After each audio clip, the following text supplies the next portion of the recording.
친아들이 달콤한 목소리로 전화를 걸어와 자신들 부부가 일주일 동안 태국으로 여행을 가는 동안 서울에 올라와 집을 좀 봐달라고 부탁했습니다. 저는 어머니의 따뜻한 마음으로 시골에서 직접 기른 닭과 쌀을 바리바리 싸들고 낑낑거리며 올라왔습니다. 하지만 30억 원짜리 그 집 문을 열고 들어섰을 때 저를 반긴 것은 아들의 효심이 아니었습니다. 집안 구석구석을 향해 새빨간 불빛을 깜빡이며 저를 겨누고 있는 5대의 보안 카메라와 3겹의 도난 방지 자물쇠로 꽁꽁 잠겨있는 냉장고뿐이었습니다. 며느리는 싸구려라면 한 박스와 함께 집 안의 어떤 물건에도 손대지 말라는 경고문이 적힌 쪽지를 남겨두었습니다. 그 애는 자기 남편을 낳아준 사람을 돈 한 푼 안 드는 집 지키는 게 물건이나 훔치는 천박한 도둑 취급을 한 것입니다. 제가 늙고 망령이 나서 그 쓴물을 묵묵히 삼키며 참을 거라고 생각했겠지요. 하지만 그 애는 몰랐습니다. 이 땅의 등기 권리증이 여전히 제 낡은 괴짝 깊숙한 곳에 있다는 사실을 말입니다. 3일 뒤 저는 수화기를 들어 대형 굴착기 5대를 불렀습니다. 저는 팔짱을 낀 채 기계들이 굉음을 내며 30억 원짜리 집을 벽돌 한 장 남기지 않고 텅 빈 공터로 평평하게 밀어버리는 것을 지켜보았습니다.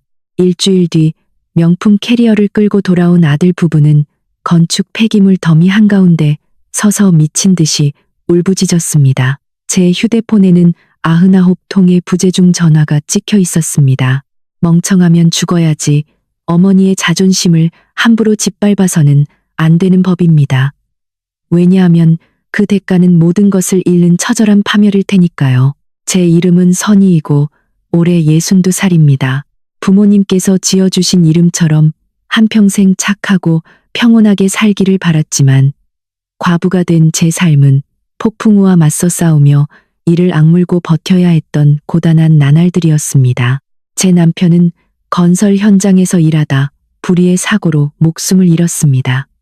당시 제 유일한 아들 성민이는 겨우 10살이었습니다. 저는 재혼하지 않았습니다. 낡은 재봉틀 하나와 시골 장터의 작은 노점으로 푼돈을 모았고 먹을 것 입을 것을 참아가며 성민이를 훌륭하게 키워냈습니다. 그 애가 우수한 성적으로 대학 졸업장을 손에 쥐던 날 저는 남편의 영정 앞에서 눈물이 마르도록 울었습니다. 늙은 저의 남은 인생에도 드디어 달콤한 열매가 맺히는구나 생각했습니다. 하지만 사람의 마음이란 참 이상합니다. 가난할 때는 끈끈한 정으로 서로 의지하며 살다가도 주머니에 돈이 생기고 가정을 꾸리고 나면 그 피부치라는 것이 갑자기 휴지 조각처럼 얇고 너덜너덜해지더군요. 성민이는 4년 전에 수진이와 결혼했습니다. 수진이는 도시에서 태어나 호의호식하며 자랐고 돈을 물쓰듯 썼으며 입만 열면 항상 번지르르한 도리를 늘어놓는 아이였습니다. 결혼식 날 사돈댁은 우리 집안이 홀어머니의 시골티가 난다며 넌지시 흉을 보았습니다. 저는 꾹 참고 한마디도 하지 않았습니다. 저는 남몰래 평생 모은 저축을 전부 찾고 읍내 대로변에 있던 조상 대대로 물려받은 땅을 팔아 30억 원을 마련했습니다. 그리고 강남구에 있는 번듯한 3층짜리 주택을 아예 현찰로 사서 아들 부부의 결혼 선물로 주었습니다. 그저 자식에게 떳떳한 집을 마련해 주어처가 앞에서 고개를 빳빳이 들게 해주고 싶다는 단순한 생각이었습니다. 집을 산 후 저는 아들 부부에게 열쇠를 넘겨주며 들어가 살라고 했습니다. 그리고 저는 말없이 낡은 옷가방을 들고 버스를 타서 시골의 허름한 집으로 돌아왔습니다. 4년이라는 시간 동안 아들 부부가 시골에 저를 보러 온 횟수는 한 손으로 꼽을 정도였습니다. 늘 바쁘다는 핑계를 댔지만 원망하지 않았습니다. 자식들이 가정을 꾸리고 잘 살면 그것으로 만족한다고 제 자신을 다독였습니다. 그러던 지난주 목요일 저녁 제 낡은 휴대폰이 울렸습니다. 성민이었습니다. 정말 오랜만에 걸려온 아들의 전화였습니다. 다국의 처녀, 저는 허둥지둥 바나나 진물이 묻은 손을 옷자락에 닿고 통화 버튼을 눌렀습니다. 성민이니? 엄마야. 요새 둘 다 건강하게 잘 지내니? 거기 일은 많이 바쁘지 않고? 네. 저희는 잘 지내요. 엄마.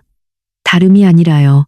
다음 주에 저희 부부가 친한 친구들이랑 태국으로 일주일 동안 여행을 가기로 했거든요. 수진이네 회사에서 경비를 절반이나 지원해줘서요. 그런데 이렇게 멀리 가는데 집을 비워두려니 너무 걱정이 돼서요. 집에 비싼 분재도 새로 샀고 마당에 있는 비단잉어 연못도 누가 밥을 안 주면 고기들이 다 죽을 텐데. 엄마가 시간 좀 내셔서 일주일만 서울 집에 올라와서 저희 집 좀 봐주시면 안 될까요? 문단속 잘하시고요. 요즘 도둑이 하도 극성이잖아요. 제 마음이 덜컥 내려앉았습니다. 아들은 요새 궂은 날씨에 제 무릎 관절이 쑤시지는 않는지 묻기 위해 전화한 것이 아니었습니다. 혼자 시골에서 끼니는 잘 챙겨 먹고 있는지 궁금해서도 아니었습니다. 그저 자기 집을 지킬 경비원이자 물고기 밥 줄 사람이 필요해서 저를 부른 것이었습니다. 하지만 모정이라는 것은 사람을 눈멀게 하곤 합니다. 저는 자식이 저를 필요로 하고 저를 믿으니까 집을 맡기는 거라며 스스로를 위안했습니다. 그래, 알았다, 아들아. 엄마가 키우는 닭들은 이웃집에 부탁해두고 내일 아침 일찍 버스 타고 올라가마. 여행은 마음 편히 잘 다녀오렴. 집은 엄마가 잘 돌보고 있으마. 올라가는 김에 엄마가 닭도 몇 마리 잡고 토종 계란도 좀 챙겨갈 테니 너희 둘 몸보신 좀 해라. 아유, 됐어요.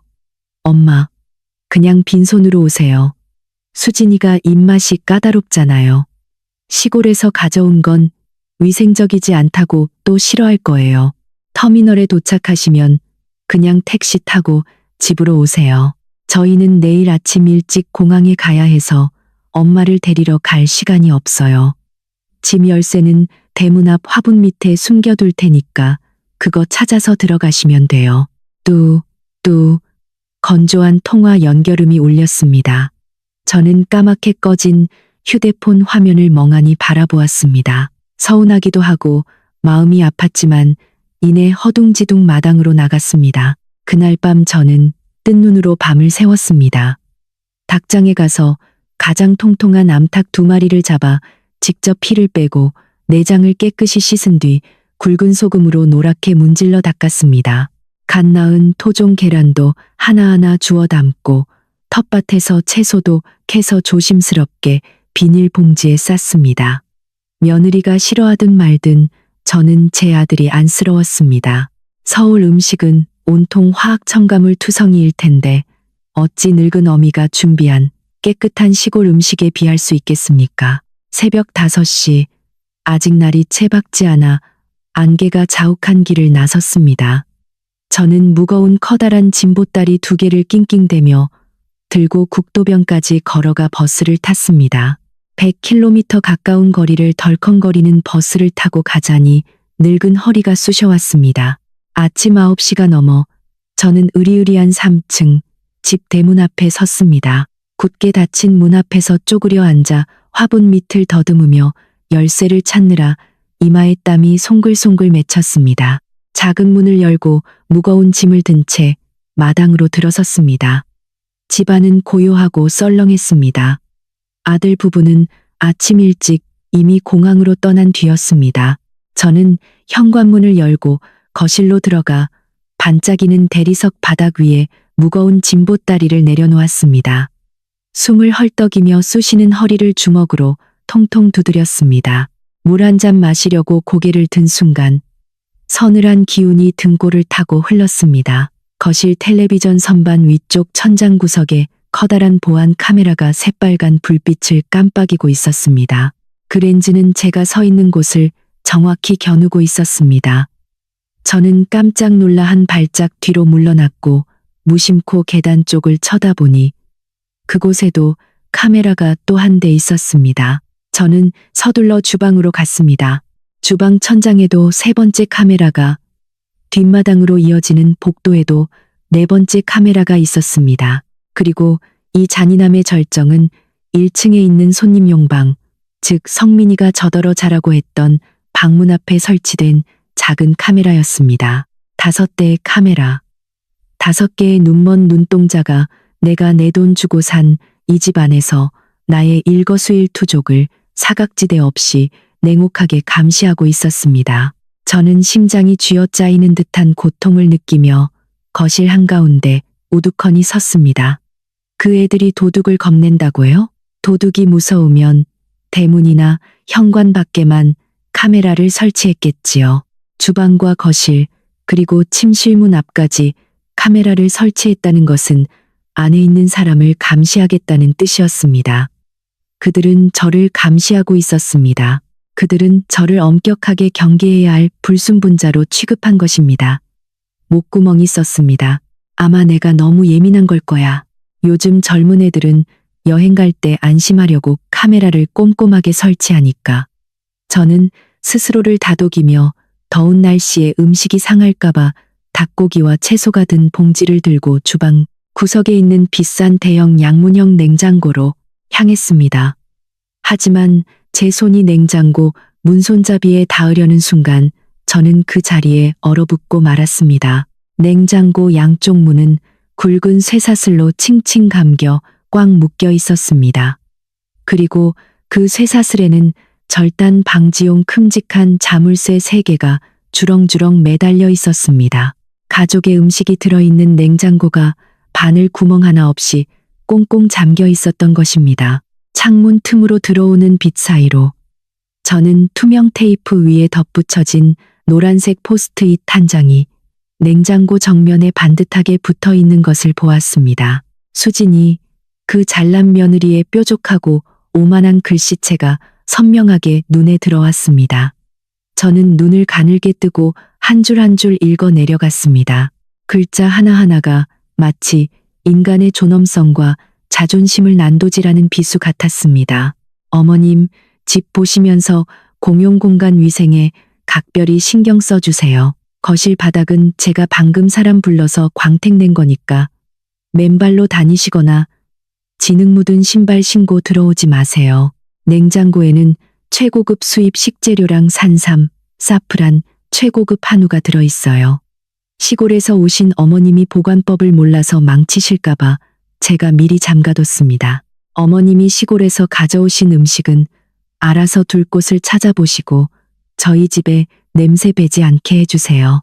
주방 구석에라면 한 박스랑 일반 계란 10개 사다 놨으니까 배고프시면 알아서 끓여 드세요. 장식장 위에 있는 물건들은 절대 만지지 마세요. 깨지면 어머님 돈으론 물어내지도 못해요. 카메라 5대는 제 휴대폰이랑 24시간 내내 실시간으로 연결해 뒀으니까 어머님이 뭐 하시는지 다 지켜보고 있을 거예요. 집에 절대 낯선 사람 들이지 마세요. 제 덜덜 떨리는 손 안에서 포스트잇이 파르르 떨렸습니다. 눈물은 흐르지 않았지만 제 혈관 속 피는 펄펄 끓어오르고 있었습니다. 저는 62살입니다. 평생을 뼈 빠지게 일하고 먹을 것 입을 것을 줄여가며 자식에게 맛있는 것을 양보했습니다. 땅을 팔고 주머니를 탈탈 털어 이 집을 사서 그들에게 주었습니다. 그런데 오늘 며느리는 제 눈앞에서 쇠사슬과 3개의 자물쇠로 식량 창고를 봉인해 버렸습니다. 며느리는 자신들이 호화로운 여행을 즐기는 7일 동안 대충 끼니나 때우라며 몇천 원도 안 하는 라면 한 박스를 제게 남겨두었습니다. 제가 굶는 건 걱정하지 않고 오직 제가 고기 한 점, 산삼 한 뿌리 훔쳐 먹을까봐 그것만 두려워했던 것입니다. 그 애는 저를 모욕하기 위해 냉장고를 잠그고 제 얼굴에 카메라 5대를 들이밀어 이 집의 여주인이라는 자신의 위치를 과시한 것입니다. 제가 그저 천박한 식모일 뿐이며 공짜로 경비를 서주기 위해 이 몸뚱이를 끌고 온 하찮은 인간이라는 것을 뼈저리게 각인시키려는 것이었습니다. 성민이, 내가 배 아파 낳고 젖물려 키운 내 아들. 그 녀석은 자기 아내가 이런 짓을 꾸민 걸 분명히 알고 있었을 겁니다. 틀림없이 알았을 겁니다. 하지만 녀석은 눈을 감고 모른 척하며 늙은 어미의 자존심을 짓밟는 아내의 잔인함에 맞장구를 친 것입니다. 저는 차가운 타일 바닥 위로 포스트잇을 툭 떨어뜨렸습니다. 주방 천장에서 붉은 불빛을 깜빡이는 카메라를 올려다보았습니다. 지금 이 순간 아마도 공항 대합실에서 수진이는 휴대폰 화면을 들여다보며 촌뜨기 시어머니의 얼빠진 꼴을 보고 남편과 비웃고 있겠지요. 저는 숨을 깊게 들이마셨습니다. 30억 원짜리 이 집안의 공기가 갑자기 끔찍하게 숨막히고 역겨워졌습니다. 저는 물건을 부수지도 소리를 지르지도 않았습니다. 저는 이미 인생의 절반 이상을 살아오며 세상 인심의 온갖 단맛 쓴맛을 다 맛본 사람이었습니다. 눈물을 참고 당장의 분노를 터뜨려봤자 그들의 웃음거리만 될 뿐이라는 걸 알 만큼 저는 충분히 이성적이었습니다.